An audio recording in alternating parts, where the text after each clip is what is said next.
Alléluia. Que Dieu vous bénisse et qu'il vous accorde ce que vous êtes venu chercher ce matin. Alléluia. Amen. Et qu'il voit l'effort que vous faites dans le jeûne, qu'il voit l'effort que vous faites pour venir. Et qu'en retour, il bénisse votre année. Alléluia. Et que 2020 soit une année glorieuse, une année de décollage, une année de percée, une année vraiment extraordinaire pour vous, une année de consécration, une année, parce qu'il y a d'autres qui sont venus vraiment chercher la consécration profonde. Que Dieu te l'accorde en 2020. Que tu aies une consécration des dimensions élevées au nom de Jésus-Christ de Nazareth. Alléluia. Nous bénissons Dieu parce qu'il bénit notre année dans le nom de Jésus-Christ de Nazareth. Alléluia. Nous allons continuer avec notre enseignement. Les 10 lois pour s'organiser selon les priorités divines.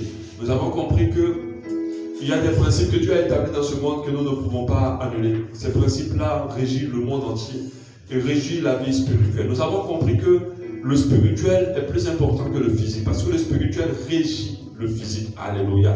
C'est pour ça que la Bible dit tout ce que vous lirez dans les cieux sera lié dans la terre.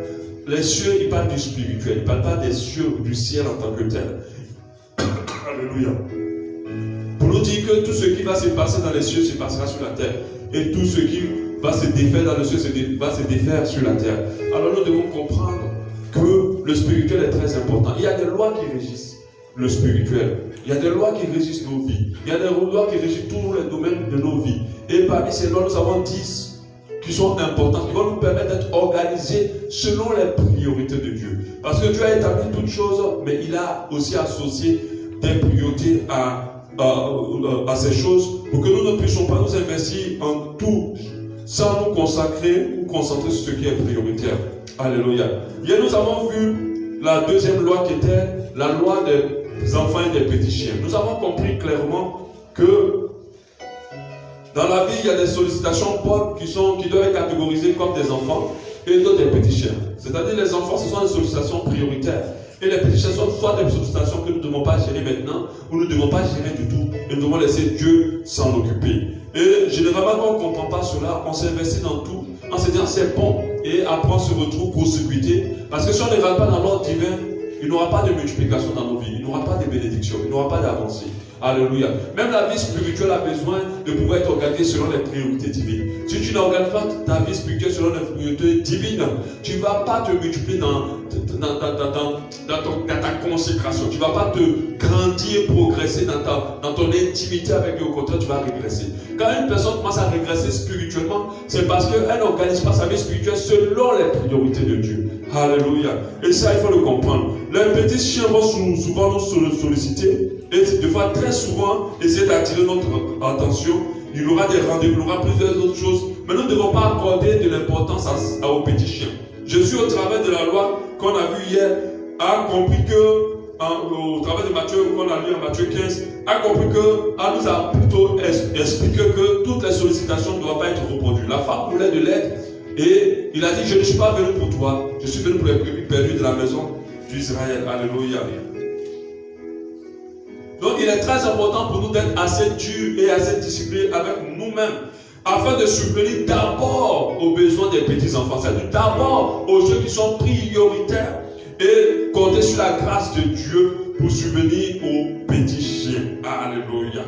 Amen. Vous savez, lorsque tu vas faire des choses prioritaires, Dieu va te surprendre en s'occupant des choses qui t'ont sollicité, dont tu t'en pas occupé. Alléluia. Amen. Comment on arrive à reconnaître qui est enfant et qui est petit chien? Alléluia. Comment on arrive à reconnaître qui est enfant et qui est petit chien? Parmi toutes les sollicitations qui viennent à nous, comment on sait que celui-là est enfant et celui-là est petit chien? Parmi le fait de prendre du temps d'écrire mon livre, de visiter quelqu'un, comment on sait que celui-là est petit chien, celui-là est enfant? Alléluia. Amen. C'est important de reconnaître l'enfant et le petit chien, de savoir lequel est prioritaire, lequel ne l'est pas. Alléluia. La femme cananéenne a demandé la guérison, mais elle n'était pas prioritaire parce qu'elle était un petit chien. Israël était l'enfant. Amen. Pourquoi Jésus a choisi Israël, les Juifs, au détriment de la femme cananéenne? Parce que sa priorité était d'abord les brebis perdues de la maison d'Israël. Entre notre femme et nos enfants, qui est petit chien et qui est enfant, on doit savoir. Entre notre boulot, notre famille, qui est petit chien, qui est enfant. Alléluia. Généralement, le monde s'organise en mettant la priorité sur l'argent. Et ça, je l'ai beaucoup répété. On met beaucoup la priorité sur l'argent. On met beaucoup la priorité sur se réaliser dans ce monde que de mettre la priorité sur les choses essentielles. On va plutôt prioriser les choses qu'on gagne dans ce monde que de prioriser les choses qui sont prioritaires selon Dieu. Alléluia. Qui vous sont considérés comme des enfants. Beaucoup de personnes ont des vies très difficiles aujourd'hui parce qu'ils ont mis la priorité sur ce que le monde prend comme prioritaire. Selon le monde, c'est normal qu'un père rentre tard tous les jours et sort tôt tous les jours. Pourvu qu'il amène un salaire, on dira qu'il n'y a pas de problème. Mais selon Dieu, c'est un problème. Parce que Dieu ne nous a pas appelés d'abord pour ça.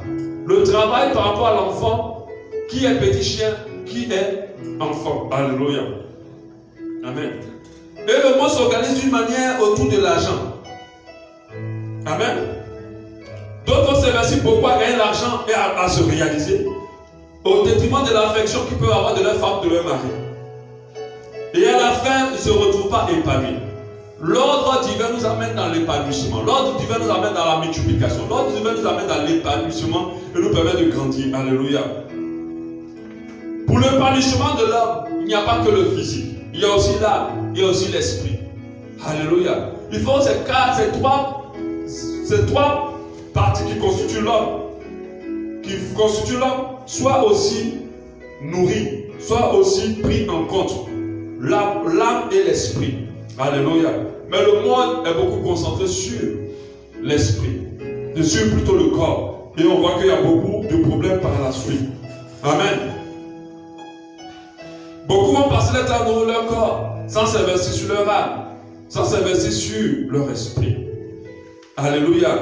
En s'investissant à courir derrière l'argent, en s'investissant à se réaliser. C'est la raison pour laquelle beaucoup de travailleurs dépriment. C'est la raison pour laquelle les riches se suicident. Certains riches se suicident. C'est la raison pour laquelle des gens qui sont mariés sont malheureux. Parce qu'ils ont accordé la priorité aux choses qui ne sont pas prioritaires. C'est la raison pour laquelle beaucoup dépriment pendant qu'ils ont obtenu, ils ont pu se réaliser selon leur désir. Alléluia. Amen. L'épanouissement de l'homme n'est pas concentré sur l'argent et le travail ou sur la réalisation. Quelqu'un se dit, quand j'aurai construit ma maison, alors là je serai heureux. Mais c'est une grave erreur. C'est une grave erreur. Quelqu'un va dire, quand j'aurai ma voiture, alors je serai heureux. C'est une grave erreur. Alléluia. Et on va mettre toute la priorité sur ça, sans mettre la priorité sur les choses qui sont prioritaires selon l'ordre divin. Alléluia.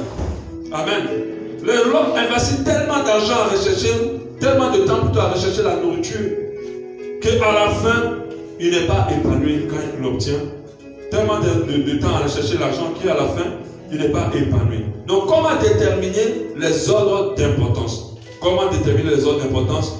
On a un passage de la Bible qui nous en parle, Luc 10, 38. Comme Jésus était en chemin avec ses disciples, il entra dans un village et une femme nommée Marthe le reçut dans sa maison.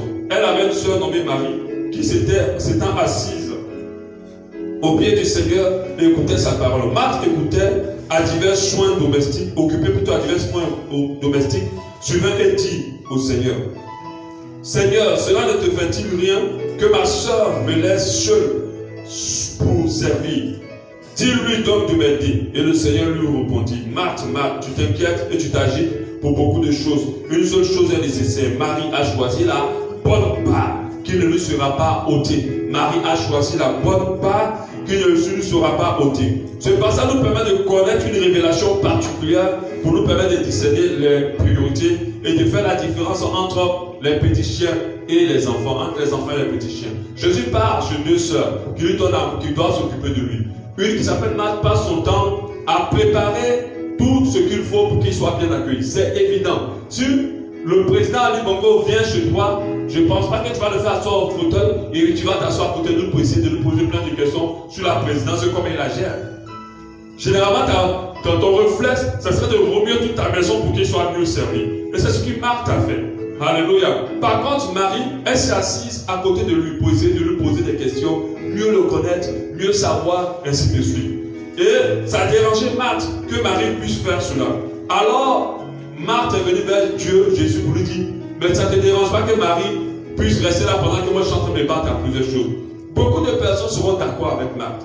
On dit quand même, c'est Jésus quand même qu'elle reçoit. C'est quand même un homme de Dieu, en griffe à l'époque, on va dire cela, mais c'est quand même un homme de Dieu, un prophète de Dieu. Donc il faut l'accueillir bien. Il faut vraiment s'investir son énergie pour l'accueillir. Ils vont être d'accord avec Marthe, ils vont trouver que Marie a été paresseuse. Mais cela n'est pas le cas. Même si Marthe est venue jusqu'à les interrompre, Jésus leur a dit une chose. Il a dit une seule chose est nécessaire. Marie a choisi la bonne part qui ne lui sera pas ôtée. Alléluia. Jésus n'a pas méprisé ce que Marthe était en train de faire. Il n'a pas banalisé ce que Marthe était en train de faire. Mais il a dit parmi les deux bonnes choses que vous êtes en train de faire, Marie elle a choisi le bon. Elle a choisi le meilleur. Ce que Marthe faisait, ce n'était pas mauvais. Au contraire, c'était très très bien. Ce que Marie faisait, ce n'était pas mauvais. Alléluia. Elle a s'assis dans la présence de Dieu. Ce n'était pas mauvais. Amen. Mais entre les deux, lequel était prioritaire? Lequel était petit chien? Lequel était enfant? Alléluia. Et Jésus a dit, c'est Marie qui a détecté l'enfant. Par contre, Marthe s'est concentré sur le petit chien. Alléluia. Une seule chose est nécessaire, une seule chose est importante, une seule chose est prioritaire. Et Jésus va dire par la suite, cette chose-là, c'est ce qui ne lui sera pas ôté. Cette chose, c'est ce qui ne lui sera pas ôté. Pour ceux qui ont déjà suivi l'enseignement, Jésus donne ici une règle principale. Un théorème pour choisir ce qui est prioritaire de ce qui ne sera pas. Ce théorème, c'est ce qui ne sera pas ôté. Alléluia. Donc, ce qui est prioritaire, c'est ce qui ne va pas être ôté. Ce qui va durer le plus dans notre vie. Alléluia. Ce qui est là pour longtemps dans notre vie. C'est-à-dire que quand nous organisons, nous devons dire entre ça et ça, qu'est-ce qui va rester le plus? Alléluia. C'est celui-là qui va être en prioritaire dans le nom de Jésus. Amen. Amen. Si j'ai deux choses à faire, j'investis mon temps d'abord dans quoi? Je dois investir mon temps dans ce qui va durer dans ma vie. Alléluia. Ça, c'est le premier théorème qui va nous permettre de commencer à nous organiser. C'est vrai qu'avec les autres lois, on va affiner ce théorème. Alléluia. Avec les autres lois qu'on verra, on va affiner. Mais celui-là nous permet déjà de faire un gros tri. C'est-à-dire le tri dans les grosses lignes. Alléluia. Des choses qui sont prioritaires de celles qui ne sont pas prioritaires. Amen. Amen. Donc, je suis en train de dire que la valeur d'une chose dans la vie d'un chrétien va être déterminée par la durée de ces choses dans sa vie. La durée de ces choses dans sa vie. Avec ce théorème, on peut déterminer ce qui est enfant et ce qui n'est pas enfant, c'est-à-dire ce qui est petit chien. Entre votre conjoint et Jésus et le Seigneur, qui est petit chien, qui est enfant? Alléluia. Entre la relation que vous avez avec votre conjoint, la relation que vous avez avec Dieu, qui est enfant, qui est petit chien, qui doit être servi d'abord et qui va être servi en second. Alléluia. Amen. Amen. Amen. Qui doit être servi avant et qui va être servi en second. Nous devons comprendre que notre vie est comme un vase. Et dans ce vase-là, nous devons mettre d'abord les choses prioritaires. J'ai fait le test avec les cailloux, les sables et des petites pierres. Et j'ai compris que pour pouvoir tout mettre, il faut commencer d'abord par les grosses pierres. Quand vous mettez les grosses pierres, vous avez la possibilité de mettre les pierres moyennes au travers des trous. Après, vous avez la possibilité de mettre le sable au travers des petits entailles. Quand on fait ça, on remplit mieux nos vies. Mais si on commence par le sable, si tu remplis ta vie par le sable, après tu ne peux plus rien mettre à l'intérieur. Et c'est ce qui fait le problème de plusieurs qui n'arrivent pas à s'investir prioritairement d'abord sur les enfants. Et les enfants représentent les gros cailloux. Amen. Amen. Amen. À notre conjoint ou notre conjointe, votre conjointe, et le Seigneur qui est enfant et qui est petit chien. Alléluia. Quand on applique le théorème que Jésus a donné, quand on applique le théorème, parce que c'est un truc qui ne marche pas trop dans le monde, un truc qui ne marche pas trop aussi au milieu des chrétiens. Parce que les chrétiens, beaucoup de chrétiens ont des couples qui ne sont pas fusionnels. Beaucoup de monde, des gens dans le monde ont des couples qui ne sont pas fusionnels. C'est-à-dire que le couple n'est pas d'abord la priorité. Alléluia. Donc entre votre conjoint et Dieu, qui est prioritaire? Donc on va se poser la question, on va dire entre les deux, qui va durer le plus dans notre vie? Qui est là beaucoup plus dans notre vie? Alléluia. Un jour ton conjoint va partir. Par la mort ou par ta mort. Des fois même, on n'a même pas besoin d'attendre d'avoir, c'est le divorce des fois qui sépare ou la séparation qui amène le conjoint. Mais par contre, Dieu ne sera jamais ôté. Dieu, il restera jusqu'à, même quand tu meurs, tu es encore avec lui. Il y a une seule personne qui est éternelle avec nous, c'est Dieu. Quand tu es chrétien, c'est Dieu qui est éternel avec toi. Même ton corps ne restera pas avec toi. Alléluia. Ça veut dire que la chose qu'on sait qu'on va garder jusqu'à la fin de nos vies, c'est au moins notre corps. Même le corps n'est pas plus prioritaire que Dieu. Dieu restera avec toi après que tu aies perdu ton corps dans un cercueil ou dans un trou. Alléluia. Dieu, il sera toujours là. Amen. Donc, entre notre conjoint, notre femme ou notre mari et Dieu, Dieu devient prioritaire parce qu'il va rester plus longtemps. Alléluia. Alléluia. La bonne part, qui est ce qui ne sera pas ôté, c'est d'abord notre relation avec Dieu. La bonne part de ce qui ne sera pas ôté entre notre conjoint et notre homme avec Dieu, c'est notre relation avec Dieu. Il y a des gens, dès qu'ils sont dans un mariage, dès qu'ils tombent amoureux, Dieu passe au second plan. Dieu passe derrière. Et c'est ce qui fait une grave erreur. Cette relation ne va pas leur apporter du bonheur. Parce que le problème, c'est que si tu n'es pas organisé selon les priorités de Dieu, au lieu que ta vie aille bien, ta vie va aller mal. Au lieu que ce pourquoi tu t'investis te fasse du bien se multiplie, au contraire, les choses vont se bloquer et les choses vont se compliquer. Alléluia. Amen. Un chrétien doit d'abord s'investir dans sa relation avec Dieu. Pas dans sa relation avec son conjoint. Même si tu l'aimes de tout ton cœur et que la personne t'a sauvé des dragons, comme on parle des histoires des princesses et tout ça. Même si tu as sauvé des bandits de cul. Même si sans lui tu aurais été rien aujourd'hui. Mais sache que sans Dieu, on n'aurait même pas parlé de toi. Alléluia. Amen. Donc ta relation avec Dieu prime sur ta relation avec ton conjoint. C'est-à-dire, tu dois être en phase avec ton conjoint quand c'est en phase avec Dieu. Si ton conjoint te demande quelque chose qui va contre Dieu, alors tu ne lui obéis pas. Tu ne rentres pas dedans. Alléluia. Parce que c'est Dieu qui est la priorité. Certains ont pensé qu'en faisant les 4 volontés de leur conjoint, parce qu'ils les aiment, ils vont réussir à pouvoir les garder.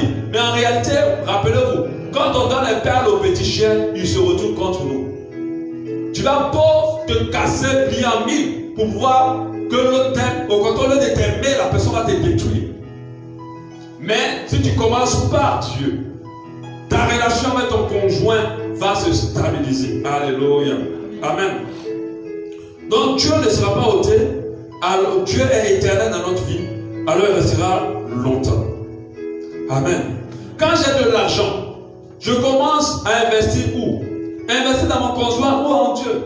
Il y a des gens, dès qu'ils trouvent leur salaire déjà sur la route, ils achètent un sac pour leur femme pour rentrer. Ils n'ont même pas encore donné la dîme. Alléluia. Sur la route, déjà, ils pensent à leur femme.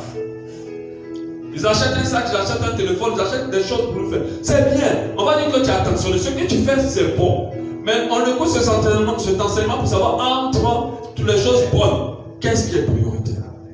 Pour ne pas se retrouver dans les problèmes. Moi, j'ai écouté un enseignement qui disait les bonnes choses qui nous amèneront en enfer. Ce n'est pas des choses mauvaises, mais c'est des choses qui vont nous faire rater notre destinée. Alléluia. Donc, il faut commencer par Dieu. La Bible dit en Genèse 1:1, au commencement, Dieu. Ce n'est pas juste une phrase pour dire au commencement, Dieu créa. C'est juste au commencement, il faut qu'il y ait Dieu. Dieu est l'alpha de toutes choses. Il doit être le premier. La Bible dit chercher premièrement le royaume et la justice de Dieu. Donc ça veut dire que tout doit être commencé par Dieu. Dieu doit être au premier de nos investissements. Quand tu touches ton argent, déjà en plus d'enlever la dîme, tu vas te dire qu'est-ce que je peux faire pour Dieu. S'il n'y a pas ça, alors enlève ta dîme, commence avec lui. Si Dieu t'a dit avec moi c'est bon, tu peux maintenant passer à autre chose, alors tu passes à autre chose. Mais tu ne peux pas mettre ton conjoint au-dessus de Dieu. Dieu doit être le premier dans nos investissements, le premier dans notre temps. Il est la bonne primaire, la bonne essentielle, la bonne principale. Nous devons tout organiser à être en communion avec Dieu. Chercher sa face, à laisser notre vie être pleine de sa présence. Le matin au réveil, nous devons commencer d'abord avec Dieu. Commençons notre journée à nous occuper d'abord de Dieu. Alléluia. À lui accorder le premier temps. Alléluia. Amen. C'est très important. Si on met autre chose avant Dieu, déjà nous n'aurons plus le temps pour Dieu. Et cela ne va pas nous faire du bien. Quand tu commences avec Dieu, tu auras assez de ressources pour le reste. Je disais que même pour que ton mariage soit stable, il faut que ta communion avec Dieu soit bonne. Si ta communion avec Dieu a des soucis, ton mariage va avoir des problèmes. Parce que Dieu te donne la ressource nécessaire pour tout le reste. Dieu te permet d'être bien rempli pour t'occuper de ton mari, de ta femme, gérer tes affaires, gérer toute ta vie. Mais si tu n'es pas connecté avec Dieu, que tu commences comme ça, tu auras du mal et tu n'auras pas du temps pour Dieu. Alléluia. La règle essentielle qui sera là, ce qui ne sera pas ôté. Dans nos finances, notre salaire, notre argent, Dieu d'abord. On enlève la dîme avant quoi que ce soit. Alléluia. La définition de la dîme, ce n'est pas seulement les 10%. Ce qui donne la valeur à la dîme, c'est parce qu'elle est ôtée en premier. C'est d'abord ça avant quoi que ce soit. À chaque fois que tu enlèves la dîme après, tu n'as pas respecté le principe qui est associé à la dîme. Parce qu'il y a d'autres qui commencent à faire les dépenses et puis après ils enlèvent la dîme. C'est vrai que tu as donné la dîme, mais tu n'as pas respecté le principe. Et c'est ce qui fait qu'il n'y a pas de multiplication. Pourquoi? Parce que Dieu n'a pas été d'abord dans tes finances. Alléluia. Amen. Moi je me rappelle quand j'étais encore employé dans des entreprises, quand on me payait, même quand je n'avais pas le transport ce jour-là, je prenais un crédit. Mais je ne prenais pas l'argent qu'on m'a payé pour faire le transport. Alléluia. Je prenais même crédit à quelqu'un, dit passe-moi 1000 francs, je te remets demain. Je pars et puis le lendemain je remets ces 1000 francs. J'enlève d'abord ma dîme quand j'arrive à la maison. Alléluia. Pour faire de Dieu le premier. Alléluia. Si on estime qu'il est le plus important et qu'il est la priorité c'est quoi? Quand on dit priorité, il y a le mot premier à l'intérieur. Alléluia. La priorité, il y a le mot premier et il y a le mot important. Il y a les deux mots qui font priorité. Premier, la première importance. La chose qui est premièrement importante. Alléluia. Amen. Et ça, c'est très important. C'est ce qui a fait que Dieu a refusé l'offrande de Caïn et il a béni l'offrande d'Abel. Parce que l'Abel a donné les prémices, les premiers-nés. Il a donné les premiers-nés de son troupeau. Alléluia. Il a donné les premiers-nés de son troupeau. On a Genèse 4:3. Au bout de quelque temps, Caïn fit à l'Éternel une offrande des fruits de la terre. Il a fait une offrande. Il a fait une bonne chose. Mais ce n'est pas les premiers fruits de sa récolte. Amen. Et Abel de son côté en fit une des premiers-nés de son troupeau et de la graisse. L'Éternel porta un regard favorable sur Abel et sur son offrande. Alléluia. Premier-né. Quand tu commences un travail, par quoi tu commences? Tes premières dépenses. Ta première affaire. Parce que d'autres se disent que c'est lié seulement à quelque chose une fois que c'est fini. Ta première collaboration, même quand tu signes un contrat, tout cela, tu vas toujours commencer par Dieu. Ça commence d'abord avec lui. Amen. Si tu ne respectes pas ces lois, que tu jeûnes, que tu pries, que tu ailles pour un homme de Dieu qui est fonctionné jusqu'à fatigué, rien ne se produira. Alléluia. Parce que ce sont des principes qui régissent nos vies et surtout qui régissent nos vies spirituelles. La notion de premier à Dieu est associée à Dieu. C'est pour cela que la Bible nous dit de chercher premièrement Dieu. Alléluia. De chercher premièrement Dieu. Jésus dit même que celui qui aime son père et sa mère plus que lui n'est pas digne de lui. Ça veut dire même dans ta manifestation d'amour pour quelqu'un, l'amour pour Dieu doit être premier. Doit être au-dessus des amours que tu manifestes pour les autres. Il dit que si tu aimes quelqu'un plus que lui, tu n'es pas digne de lui. Alléluia. Dieu doit être le premier. Alléluia. Si on fonctionne comme ça, tout sera ordonné dans notre vie. Et on aura suffisamment d'amour pour notre mari, pour notre femme, pour nos enfants. On aura suffisamment d'argent pour sortir au restaurant, pour tout le reste. Si on fait de Dieu premier, pour investir dans nos projets, pour investir dans acheter des vêtements, plusieurs choses. Quand on fait de Dieu le premier. La présence de Dieu dans notre vie donne beaucoup de place à notre épouse, à nos maris, à notre travail, à toutes sortes de choses importantes dans notre vie. Quand tu commences avec Dieu, ça crée la place pour le reste. Mais si tu ne commences pas avec Dieu, tu vas voir que le peu de place que tu as ne va pas suffire pour le reste.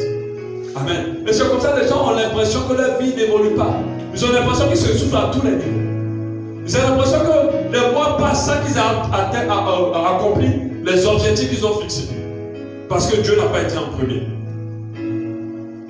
Nous devons nous organiser à nous lever tôt pour prier avant que tout le monde se réveille. Parce que quand tout le monde se réveille, forcément Dieu ne risque pas d'être premier. Nous devons donner du temps à Dieu dans la prière. Prendre du temps avec lui, le temps pour le contempler, le temps pour être rempli de lui. Alors nous aurons suffisamment d'amour, suffisamment de présence, suffisamment de présence divine, suffisamment d'aide, d'attention pour nos enfants, nos femmes, nos parents, ainsi de suite. Alléluia. Mais si nous commençons à résoudre nos problèmes personnels, nous ne pourrons pas accorder du temps à Dieu. Et ces problèmes personnels, nous n'aurons jamais assez de moyens pour les résoudre. Nous n'aurons jamais assez de ressources pour les résoudre.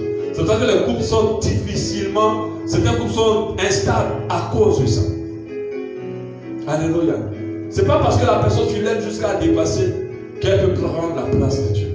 Mais tu Dieu avant elle. Et tu verras que votre relation sera plus stable. Amen. Tu verras que votre relation va mieux avancer. Alléluia. Et ça, c'est très important. Et quand on fonctionne comme ça, sans mettre Dieu en priorité, on donne le pain aux petits chiens. Et les petits chiens vont le dévorer. Et il n'aura rien pour les enfants. L'ordre divin, c'est de commencer par ce qui ne sera pas ôté.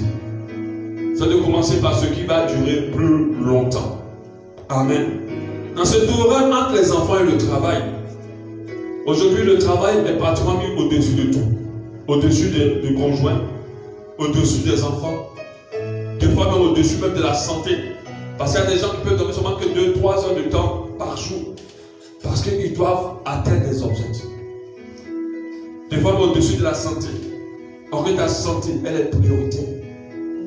Ton corps là, c'est avec ça. Tu n'as pas deux, tu n'as pas un réchange. Tu n'as pas un de réchange quelque part. Il est prioritaire au travail. Si tu es fatigué, repose-toi. Accorde la priorité à ton corps. Si tu es malade, couche-toi et permets à ton corps de se reprendre. Ne mets pas le travail. Il y a déjà même malades qui sont au boulot. Et le monde les félicite pour dire, toi tu es un bon employé. Et des fois ils sont très malades. Amen. Amen. Il faut prendre le temps de pouvoir être pleinement en forme. Amen. Parce que tu n'as pas un corps de rechange. Alléluia. Amen. Entre les enfants et le travail, évidemment, le travail va s'arrêter un jour. Mais quand tu seras vieux, c'est les enfants qui resteront. Aujourd'hui, ceux qui ont bien éduqué les enfants sont heureux. J'ai vu la semaine passée, je suis passé, une jeune fille, et je sais, allez bien liker ça, parce que le poste disait que ne vous inquiétez pas, vous les parents qui avez que des filles. Et j'ai dit, bon, ça m'intéresse ça, parce que j'en ai 4. Et il disait que, on montrait une photo d'une fille qui a fait voyager son papa en jet privé. Elle était dans le jet, et son papa c'était dans le jet. Et le monsieur disait, voilà, il n'a pas eu de garçon, mais sa fille, il l'a fait voyager en jet privé. Amen. Et ça, c'est dit Amen bien, comme les gens aiment le dire. Alléluia. Amen. Amen. Amen. Et j'ai compris que les enfants sont la plus grande richesse d'un parent. Je vous assure. Ton argent ne peut pas te laver. Ton argent ne peut pas te soulever. Quand un jour tu arriveras à un moment où tu ne pourras plus bouger, où tu seras peut-être malade, parce qu'on veut ou pas, la vieillesse veut dire incapacité.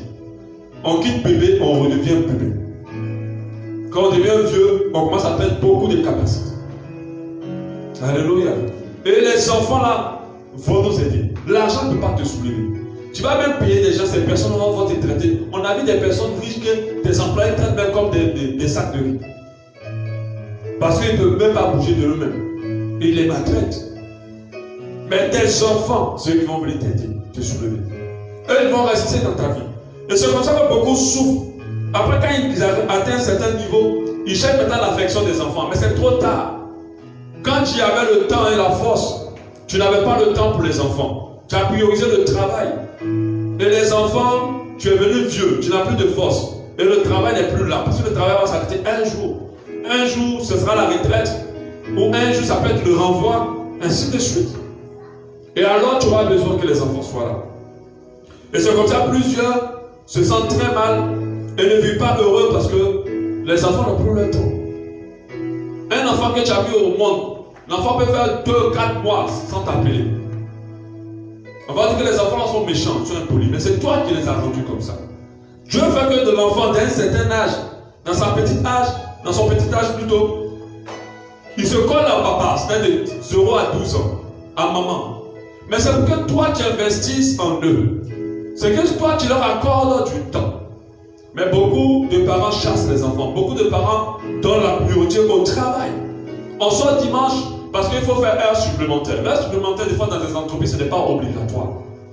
Mais il y a d'autres qui vont quand même travailler parce qu'ils veulent au moins les 15 000 qui vont être complétés sur leur salaire.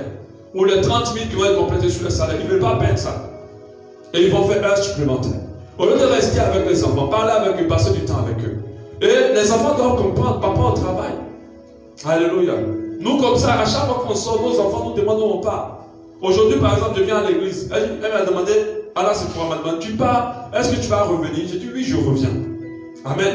Parce que toute la semaine, on est au boulot et on continue le soir, on rentre un peu tard dans le jeûne. Mais d'autres vont enchaîner ça, ils vont trouver normal. Je vais venir ici, peut-être que j'avais prévu de rester travailler, mais je dis non. Je rentre à la maison, rester avec elle. Alléluia. C'est ça un bon investissement. Oh, j'ai du boulot à finaliser, j'ai plein de choses à faire. Mais au lieu de rester là pour les finaliser, et que l'enfant comprenne que c'est ça qui va nous faire gagner de l'argent. Parce qu'on fait comprendre à l'enfant, au moins tu as l'argent, tu vas manger, je vais t'amener à l'école, et ainsi de suite. C'est bien. Mais un jour, tu auras besoin d'eux. C'est vrai, je suis en forme aujourd'hui, mais demain, ces enfants-là vont être ma force. Alléluia. Donc, le travail n'est pas ma priorité par rapport aux enfants. Les enfants sont prioritaires par rapport au travail. Et on a des foyers où papa n'est jamais là. Papa ne prend jamais le temps pour faire les devoirs avec les enfants. Je me suis rendu compte que quand je fais les devoirs avec mes filles, elles comprennent plus et elles aiment ça. Mais si c'est quelqu'un d'autre qui fait avec elles, elles ne sont pas concentrées. Elles boudent et elles ne supportent pas. Amen. Et je comprends que Dieu a mis aux parents toute la capacité de pouvoir rendre leurs enfants meilleurs. Personne ne peut rendre ton enfant meilleur que toi-même. Alléluia. C'est-à-dire que ce qui est en toi, comme la maman avec le lait du bébé, c'est un mystère tellement extraordinaire. Amen. Tellement extraordinaire. Elle est là comme ça, il n'y a pas de lait dans ses seins. Dès qu'un enfant naît, le lait apparaît. C'est comme si le lait en elle est prêt, est là pour l'enfant. Et ce qui est comme mystérieux, quand l'enfant pleure, le lait coule. C'est bizarre, on explique ça comment? Dès que le bébé pleure, le lait coule. Pour dire qu'en toi, tu as mis quelque chose pour tes enfants. Et personne ne peut leur apporter ça si ce n'est que toi-même. Et il faut prendre le temps de leur donner ça.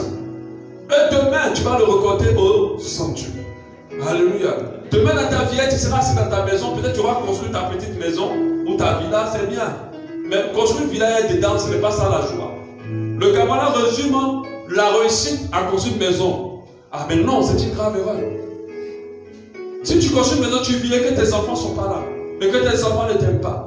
Et que tu te retrouves seul. Ça sert à quoi? C'est pas ça le bonheur. Alléluia. Amen. Parce que tu dois nourrir ton âme aussi. Tu as besoin d'affection. Les gens qui t'appellent, comment tu vas maman, comment tu vas papa. Oh, je vais passer là. Tes filles qui ne vont pas fort, passent pas un seul jour sans t'appeler, en passant beaucoup de temps avec toi, en venant tout le temps à la maison. Mais il n'y a pas un bonheur plus que ça. Alléluia. Et ça c'est très très important. Amen. Et c'est Dieu qui a mis quelque chose aux enfants pour qu'ils s'attachent aux parents. Mais il a fait ça pour que les parents puissent apporter aux enfants ce qu'ils doivent leur apporter. Alléluia. Pour que les enfants puissent être équilibrés. Et le premier modèle des enfants, ce sont les parents. Dans le début, nous devons investir dans leur vie. À la retraite, alors, ils seront là pour nous rendre ce qu'on leur a donné. Mais au centuple. Ils vont nous donner beaucoup d'affection. Et des fois, Dieu va permettre que ces enfants réussissent. C'est vrai qu'avec tes propres finances, tu n'as pas pu faire certaines choses. Comme la fille qui a mis son père dans le jet privé. C'est tellement son papa, malgré tout son emploi, il n'aurait jamais pu voir même l'intérieur d'un jet privé. Mais parce qu'il a bien investi dans sa fille, elle l'a mis dans un jet privé. Alléluia. Sache que ta vie n'est pas finie. Elle continue avec tes enfants. Mais il faut que toi, tu investisses avec eux. En eux. Il faut que tu investisses en eux. Il faut que tu les mettes en priorité par rapport au travail. Le travail va te solliciter toujours. C'est une bonne chose. Mais à un moment, il faut lever le pied. Il faut dire non. Moi où je suis même, j'ai mon entreprise. Il y a des contrats que je refuse. Parce que je sais que quand je vais m'engager dedans, je n'aurai plus le temps pour mes enfants. Parce que ça me prend beaucoup de temps. Alléluia. La priorité, c'est d'être à la maison. De pouvoir mettre les enfants en priorité. Alléluia. De travailler aussi quand il faut, mais les enfants d'abord. Alléluia. D'autres font cette erreur aussi avec le ministère. Le ministère. Il y a certains hommes de Dieu qui arrivent à beaucoup voyager. Et ils voyagent énormément. Il y a d'autres, c'est toujours l'église. Les hommes ont mille problèmes. Tes enfants biologiques avec les hommes, il n'y a pas de comparaison. Les hommes partiront, mais tes enfants biologiques sont avec toi. Alléluia. Et donc on met la priorité sur le ministère. Et ils n'ont pas investi sur les enfants biologiques. Sur le travail, tout le temps en train de délivrer quelqu'un, tout le temps en train de recevoir quelqu'un. Entretien, réunion de ci, réunion de ça. Non. Il faut mettre la priorité sur les enfants. C'est vrai qu'on fait la réunion, mais à un moment, il faut dire, dans la semaine, il faut que j'accorde du temps aux enfants. Alléluia. Les matins, par exemple, puisque tu sors toujours pendant le boulot, quand tu finis de te préparer, prends du temps. Assieds-toi quand même au milieu d'eux. Reste un peu avec eux. Je le dis à ceux qui sont les futurs parents. Amen. Amen. Il faut accorder du temps, ça. Je dis aussi à ceux qui sont les parents déjà. Prends du temps. Les enfants ont beaucoup de choses à dire. Les enfants vivent beaucoup de choses à l'école ou partout. Est-ce que tu es au courant de ce qu'ils vivent? Amen. C'est vrai que ce n'est pas facile. Parce qu'on met la priorité que, si je ne paye pas le loyer, mes enfants ils vont rentrer dehors. Donc ça, tu vas me dire que, parce que comment tu vas me dire que priorité? Alléluia. Mais il y a un petit temps. Il faut leur accorder ce temps. Avec la loi qui va continuer, on va comprendre que le temps qu'on doit accorder aux enfants, ce n'est pas forcément un temps proportionnel au travail. Ça veut dire, comme je travaille 8 heures de travail, je dois trouver 8 heures pour mes enfants. Non. C'est une question de satiété. On va en parler. Amen.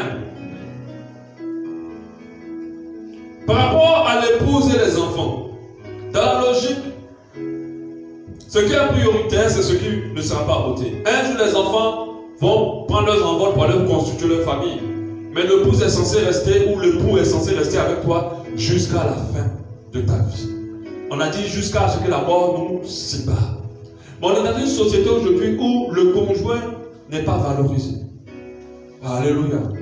Or, en réalité, après Dieu, c'est le conjoint. Après Dieu, c'est le conjoint.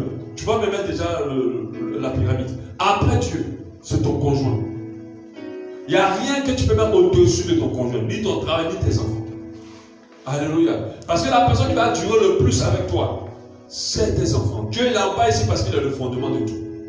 Il porte tout. Mais après lui, c'est ton conjoint. Si tu n'es pas encore marié, donc après Dieu, ce sont tes enfants. Alléluia. Après Dieu, ce sont tes enfants. Amen. Donc, tu dois comprendre que tu dois respecter cela si tu vas avoir de l'équilibre dans ta vie. Si tu veux évoluer selon l'ordre de Dieu. La femme, évidemment, est prioritaire aux enfants. Il y a d'autres personnes, dès que les enfants vont dans leur vie, tout le monde se concentre sur les enfants. Et des fois, c'est l'erreur des femmes. Le mari n'a plus de place. Le bébé est toute sa vie maintenant. Le bébé, elle est plus concentrée sur le bébé que le mari.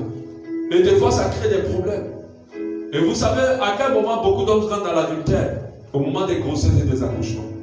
C'est là que plus la majorité des hommes tombent dans l'adultère. Parce que c'est à ce moment-là où les femmes les délaissent vraiment. Elles sont enceintes, donc toutes les préoccupations, c'est l'enfant. Toutes les préoccupations, c'est l'enfant. C'est là la priorité. Or, l'enfant n'est pas au-dessus du mari. Alléluia. Même quand vous avez des enfants, vous devez trouver du temps pour deux. À deux. Sans les enfants. Amen. Vous devez vous accorder du temps. Pour que demain, quand les enfants vont prendre leurs envols, c'est pour ça qu'il y a certains mamans qui ont du mal. Quand une femme veut venir marier leur fils, elles ont du mal. Parce qu'elles n'acceptent pas qu'ils prennent l'envol. Parce que toute leur vie est sur l'enfant. Elles ont toujours vécu autour de l'enfant. Donc quand l'enfant part, il y a du vide. Parce qu'elles ne sont jamais concentrées sur leur mari, sur leur conjoint. Donc du coup, elles se retrouvent avec un mari avec qui ils n'ont rien à se dire. Tout c'était avec l'enfant. Donc du coup, quand une femme vient, elle ne retrouve pas une belle-mère, mais elle retrouve une rivale. Parce que cette femme-là, c'est tellement vécu au travers des enfants. Pareil aussi pour des pères qui prennent leurs filles comme des femmes. Même s'ils ne couchent pas avec, mais la relation qu'ils ont Il est trop porté sur elle. Même les choses qu'il a comme problème avec sa femme, c'est la fille qui sait ça. Alléluia. La femme, le conjoint est priorité à l'enfant. Alléluia. Et lorsqu'on organise nos priorités comme ça, nous avons de la stabilité dans nos vies. Et tout ce qui nous concerne va se multiplier, va nous faire du bien, va nous apporter davantage.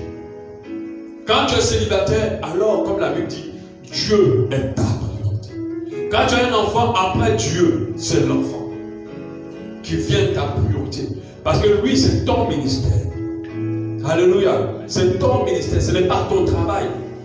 Même quand tu travailles, tu dois te soucier. Comment il va? Comment cet enfant va? Est-ce que j'ai le temps avec cet enfant? Est-ce que cet enfant reçoit l'affection que je dois lui donner maintenant? On a dans le Gabon beaucoup de personnes qui n'ont jamais reçu d'affection. Et c'est un peu de déséquilibré émotionnel. Il y en a tellement de déséquilibre émotionnel au Gabon ici.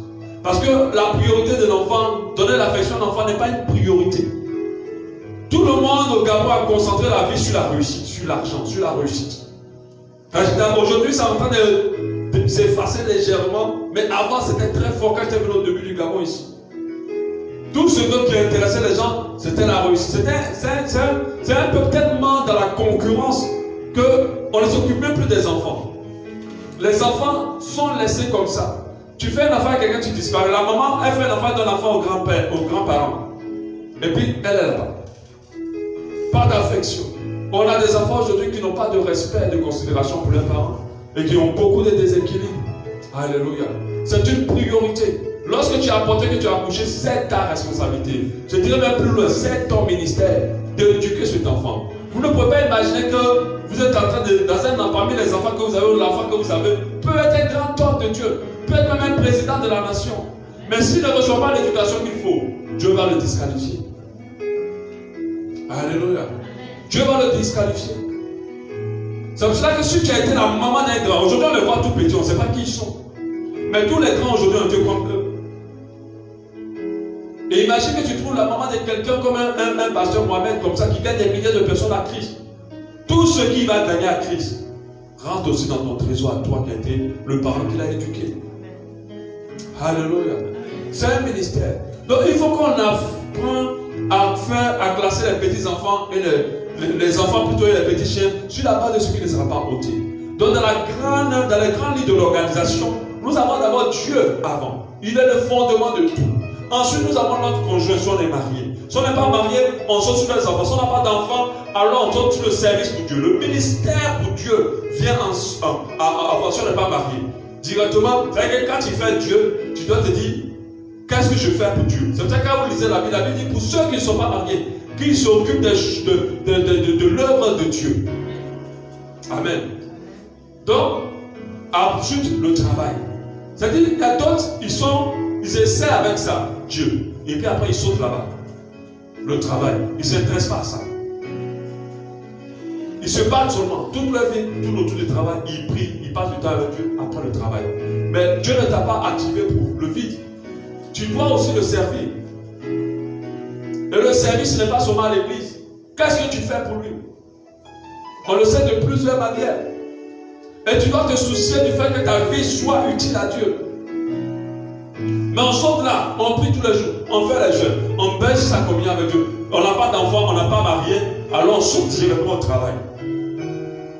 Alléluia. Amen. Donc, c'est ça la grave erreur. Il faut s'occuper de savoir comment je peux être utile à Dieu. Je vous assure, le ministère ne commence pas à l'église. Moi, j'ai commencé à servir le Seigneur, je ne servais pas dans une église. Alléluia. Je ne servais pas dans l'église. Je sortais, je faisais des évangélisations. On sortait, on parlait de Jésus, on évangélisait beaucoup. Après, j'avais écrit mon site internet sans être dans une église. Et je partageais la parole dans ce site, ainsi de suite, sans être dans une église. Sans servir dans une église. J'étais beaucoup porté sur l'évangélisation. J'étais beaucoup porté sur l'évangélisation déjà de groupe, mais l'évangélisation, c'est aller voir des gens, leur parler du Seigneur, les inviter à l'église. J'étais porté sur ça. Parler à mes collègues de Jésus, parler à mes condisciples de Jésus. C'était mon ministère. Je faisais ça. Et c'était un fardeau pour moi. Quand je dis c'était, c'est-à-dire aujourd'hui, je suis pleinement dans le ministère. Mais c'était vraiment un fardeau pour moi. J'avais constamment des listes de prières. Je priais pour mes conditions, je priais pour mes collègues, je priais pour les gens. Et c'était mon travail que je faisais constamment. Alléluia. Sans être seulement dans un département. Parce qu'il y a d'autres qui disent, dès que je suis dans le département d'une église, alors c'est bon, je suis en train de servir Dieu. Non. Des fois, le département te permet de faire quelque chose pour Dieu, mais pas suffisamment comme Dieu t'a donné la capacité. Donc il faut se soucier. Donc c'est-à-dire que tant que l'église ne me donne pas quelque chose, alors je ne peux pas le servir. Est-ce que tu parles de Jésus à tes collègues? Est-ce que tu te concentres vraiment dessus? Et que ce ne soit pas de temps à autre. Et que ce soit ton souci réel. Est-ce que tu parles de Jésus dans ta cour, dans ton environnement? Est-ce que tu commences à te lever pour la conversion de tes parents? Il y a des gens dans votre famille d'autres on parle toujours. Oh, tu sais, le gars là, il a encore fait ça, il a fait. Oh, mais le gars là, il est bizarre. Oh, ce frère là, vraiment, on ne sait même plus quoi faire. Quand toi, tu attends 100 ans qu'il y a enfant de Dieu dans la famille, tu dis, lui là, il a besoin de Jésus. Tu te déplaces. Ah, j'aimerais te voir. C'est comme ça que moi je faisais. Et tu partais voir la personne, tu parles à l'autre. Tu dis, ah, mais papa, tu as beaucoup de problèmes, qu'est-ce qui se passe? Il va te parler, après tu te dis, ah, c'est Jésus, viens à Christ, viens à l'église, viens à ceci. Et c'est comme ça que l'œuvre de Dieu se fait. Alléluia. Mais les gens qui disent ici, direct Dieu, travail, gagner l'argent, être indépendant, avoir mon petit studio, avoir ma petite maison. Et c'est ça qui est plus la priorité. Et c'est dans ça que le Gabon est resté. C'est dans ça que le monde reste. Et il y a du désordre, il y a du déséquilibre. Les gens ont tout, mais ils ne sont pas heureux. Ils ne sont pas épanouis. Amen. Très important, ce qui ne sera pas utile. Alléluia. Le service pour Dieu rentre dans notre banque au ciel. La Bible dit, amassez-vous des trésors dans le ciel. Au ciel, tout ce que tu auras fait un petit sur cette terre est récolté. Si tu prends ton temps pour parler de quelqu'un à quelqu'un de Jésus, cela va être récolté dans le ciel. Tu vas retrouver ça. Ça ne sera pas ôté. Mais ton travail, on te donne déjà le salaire déjà sur la terre. Tu ne vas rien garder. Rien. Tout ce que tu vas faire, on va seulement te remercier à la fin. Tu as bien travaillé, merci. Et puis c'est fait. Parce qu'on t'a payé, donc tu ne dois plus rien. Donc tu n'auras plus rien. Or, le service que tu fais pour Dieu, tu vas le retrouver. C'est pour ça que le travail est au bout. Mais le monde a mis le travail des fois même là, avant Dieu. Et ceux qui ont une petite conscience spirituelle, chrétienne, mettent le travail juste après Dieu. Et conjoint, pas le temps. Amen. La femme va investir son temps à travailler et laisser son conjoint comme ça, met la priorité, même sur le lit, elle a l'ordinateur en train de travailler. Toute sa préoccupation, c'est comment finaliser le travail qu'on lui a confié. Mais le mari est là. Est-ce qu'il est heureux? Est-ce que tu investis du temps dans sa vie? Est-ce que tu lui accordes du temps? Quand tu dois aller à un rendez-vous de travail, tu te fais tellement belle. Mais le jour où tu es à la maison, c'est comme si on a deux filles. Tu ne ressembles pas à celle qui est partie au rendez-vous de travail. Parce que ton mari n'est pas important. Amen. Et c'est ça en fait le problème. Et à la fin, tu vas dire que ton mariage ne va pas. Ton travail, un jour va te lâcher. Parce que lui, au bout. Un jour, il va finir. Et celui que tu vas rester avec toi, c'est lui. Et si Dieu te fait grâce, alors ton mari restera. Mais si tu n'as pas eu beaucoup de chance, ton mari sera allé voir déjà ailleurs. Amen. Amen. Que Dieu nous aide à déjà classifier nos vies sur ces grandes bases et que nous puissions rectifier les priorités. On va prier pour ça.